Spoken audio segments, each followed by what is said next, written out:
جوانترین و گەرموگەشتین سڵاوەکانتان پێشکەش بینەرانی خۆشەویستی تەلەڤیزیۆنی کۆمەڵە لە خزمەتتاندان بۆ پێشکەشکردنی گەشتی هەواڵەکانی ڕۆژی شەممە سەرەتا سەردەری چەند هەواڵ.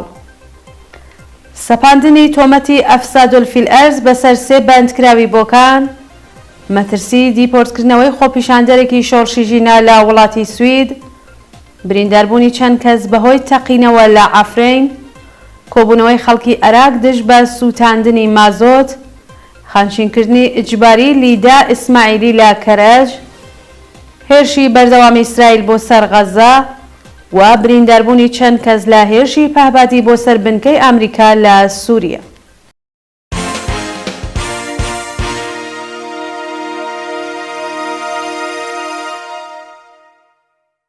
درێژی هەواڵەکان بەڕێوچوونی هەڵمەتی زاگرۆسانە لە شارۆچکەی ساحبی سەقز ڕۆژی هەینی 15 مانگی بەفرانبار کۆمەڵێک لە چالاکانی ژینگە پارێزی شارۆچکەی ساحبی سەر بە شارستانی سەقز لە دەوروبەری ئەو شارە چالاکی ژینگەییان بەڕێوەبرد. بەپێی ئەو وێنانە بەدەستمان گەیشتووە ژینگە دۆستان و چالاکانی مەدەنی خەڵکی شارۆچکەی ساحب لە درێژەی هەڵمەتی زاگرۆسانە لە شارۆ گوندەکانی کوردستان دەیان دنکی بەڕوو و نمامیان لە داوێنی چیای بەردەسووردا چاندووە. بەشداروانی ئەو هەڵمەتە داوایان لە خەڵکی کوردستان کرد ژینگە و سروشتی نیشتمان بۆ نەوەکانی داهاتوو بپارێزن. سەپاندنی تۆمەتی ئەفسادولفیلئەرز بەسەر سێ بەندکراوی بۆکان. سێ هاوڵاتی خەڵکی بۆکان بە ناوەکانی کامران سوڵتانی، ڕەئوف شێخ مەعروفی و محەممەد فەرەجی کە ساڵی ڕابردوو لە ڕەوتی شۆڕشی ژینە لە شاری بۆکان دەست بەسەر کرابوون لەلایەن دەستگای قەزای ڕۆژیمەوە بە ئەفسادولفیلئەرز تۆمەتبار کراون. کامران سوڵتانی، ڕەئوف شێخ مەعروفی و محەممەد فەرەجی ساڵی ڕابردوو لە کاتی خۆپیشاندانەکانی شاری بۆکان لەلایەن هێزە ئەمنیەکانەوە دەست بەسەر و بۆ ئیدارە ئیتلاعاتی شاری ورمێ گواستراونەتەوە. ئەو سێ هاوڵاتیە لە ماوەی بەندکرانیاندا لە دەستڕاگەیشتن بە پارێزەر بێبەش و بە مەبەستی جیانپێدانان بە تۆمەتی ساختەی کوشتنی مەئمورێکی ڕژیم بە سەختی ئەشکەنجەدران. بە پێی زانیاریەکان وێڕای هەموو گوشار و ئەشکەنجەی سەرکوتگەرانی کۆماری ئیسلامی ئەو سێ بەندکراوە هەموو ئەو تۆمەتانیان ڕەت کردووە و لە ئێستادا لە زیندانی بۆکان ڕاگیراون.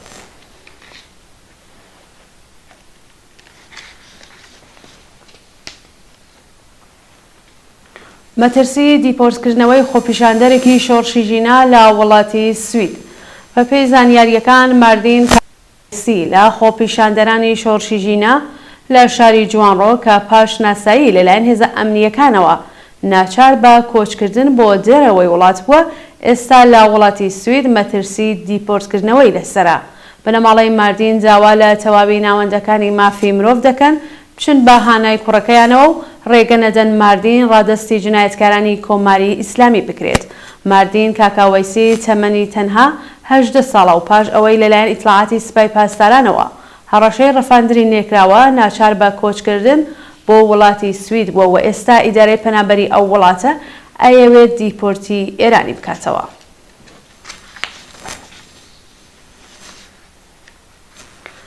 برینداربوونی چەند کەس بەهۆی تەقینەوە لە عەفرین. ڕۆژی هەینی 15 بەفرانباری 1402 تەقینەوەیەک لە شاری عەفرینی ڕۆژاوای کوردستان ڕوویدا و بەپێی زانیاریە سەرەتاییەکان ژمارەیەک برینداری لێکەوتوەتەوە. بەپێی راپۆرتەکان بۆمبێکی چێندراو بە ئۆتۆمبیلێکدا تەقیوەتەوە و بەهۆیەوە سێ کەسی مەدەنی بە سەختی بریندار بوون.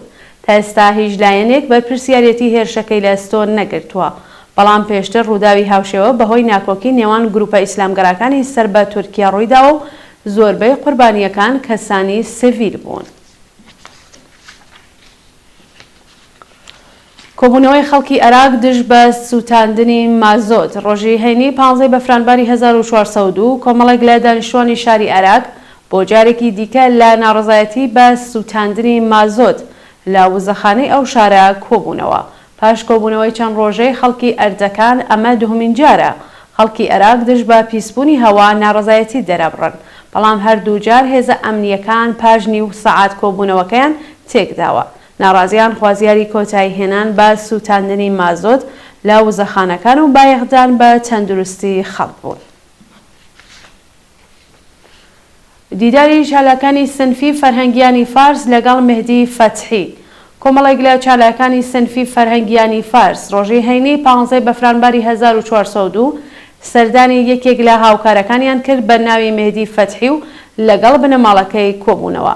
مهدی فەتحی معلمی ئازادە و لە چالاکانی سنفی خۆشناوی فەرهەنگیانی شیراز پاش تێپەڕکردنی 2 ساڵ لە حکمی 8 ساڵ زیندانەکەی ڕۆژی سێشەممە 12 بەفرانبەر بە پێبەندی ئەلکترۆنیکی لەژێر چاودێری ناوەندە ئەمنیەکان لە زیندانی عادلاباد ئازاد و ڕەوانەی ماڵەوە کرا.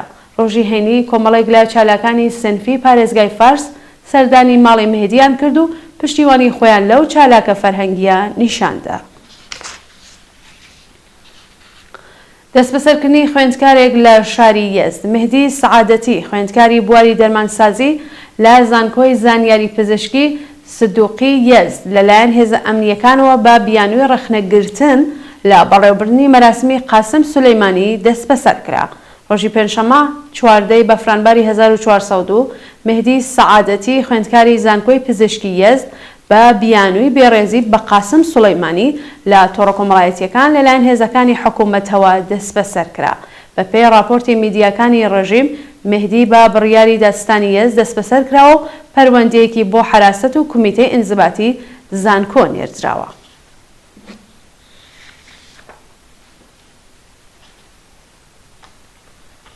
لە سێدارەدانی دوو بەندکراو لە زیندانەکانی یەزد و مەراغا لە ڕۆژانی ڕابردوودا حکمی ئەدامی دوو بەندکراو بە ناوەکانی ئەسخەر بەرزگەر و نەقی زایرفەر لە زیندانەکانی یەزد و مەراغا جێبەجێکرا.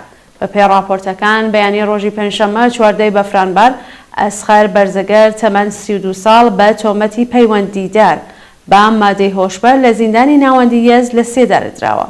لەلایەکی دیکەوە بەیانی ڕۆژی سێشەممە 12 بەفرانبەر نەقی زایرفەر بە هەمان تۆمەت لە زیندانی مەراغا ئێدام کراوە. شانی باسە کە لە ڕۆژانی ڕابردوودا 6 بەندکراوی دیکەش لە زیندانی ئەردەبیل لە سێدارەدرا بوو. خانشینکردنی ئیجباری لیدا ئیسماعیلی لە کەرەج. لیدا ئیسماعیلی لە چالاکانی سنفی فەرهەنگیانی پارێزگای ئەلبرز لەلایەن دەستەی بەرەنگاربوونەوە لەگەڵ هەڵە ئیداریەکانی ئاموزش و پەروەرش بە زۆرە ملێ خانشین کراوە.